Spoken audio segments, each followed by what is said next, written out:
One of the nation's most closely watched Senate races this year is now set. Ohio businessman Bernie Moreno cruised to victory in the state's U.S. Republican Senate primary last night after earning the backing of former President Donald Trump.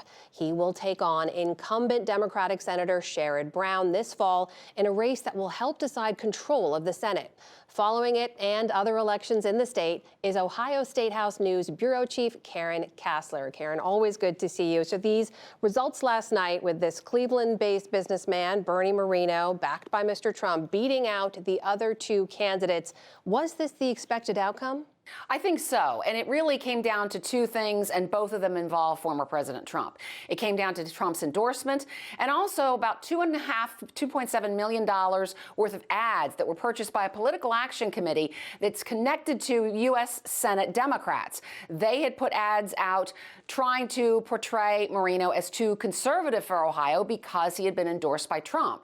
And Democrats said, it seemed to be, that they wanted Moreno to be the candidate who runs against Democratic incumbent Sherrod Brown. Republicans call that meddling in the election, and it turned out potentially that along with a Trump rally at the airport in Dayton on Saturday, those two things may have been the two things that really vaulted Moreno over and had him win by a little over 17 percentage points. Well, we should point out this is in a state that Mr. Trump won by 8 points in 2020. I should point out Senate Majority Leader Chuck Schumer told me recently that he is not worried about the Democratic incumbent, Senator Sherrod Brown. Should he be? Well, when you look at the results from election night, Bernie Moreno won in every county in Ohio, and he was facing two opponents, Secretary of State Frank LaRose and State Senator Matt Dolan. Dolan was his real competition toward the end.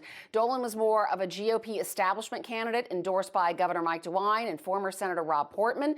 And yet Dolan really ended well behind Moreno in the final result. So the idea that Moreno has done so well in so many counties against somebody who was perceived as a more moderate candidate, though still aligned with Trump, is interesting. And also Moreno's strongest performance was in the Youngstown area. And that's an area that Sherrod Brown used to have a lot of support in. It's gone more and more Republican over time. And so that's going to be a critical area for both those candidates.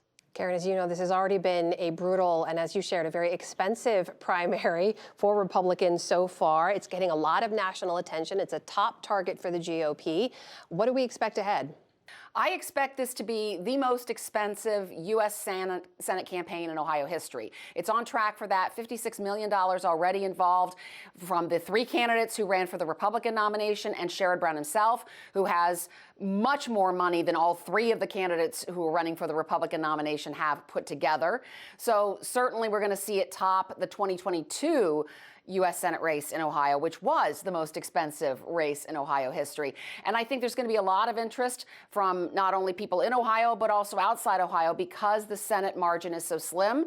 And Republicans really feel that this is a seat that they can knock off. Democrats feel that Sherrod Brown speaks to not only their voters, but also can reach more moderate Republicans and voters who are independent. So it's really going to be a battle, I think. There's another key House race I know you're following in Northwest Ohio. There's a Trump-backed candidate there, Derek Merrin, who won his primary. He's now going to face Congresswoman Marcy Kaptur in November.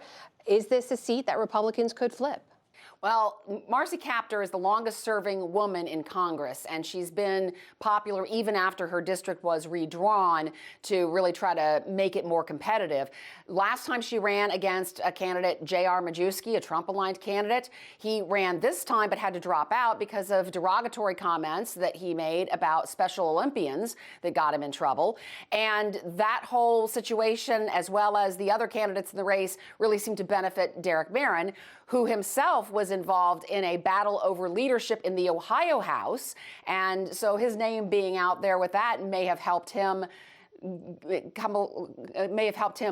that contest. But he does have an uphill battle in facing Marcy Kaptur. A lot to follow in Ohio. We are so glad you're here to help us with that. That is Ohio State House News Bureau Chief Karen Kasler. Karen, thank you very much. Great to talk to you. Thanks.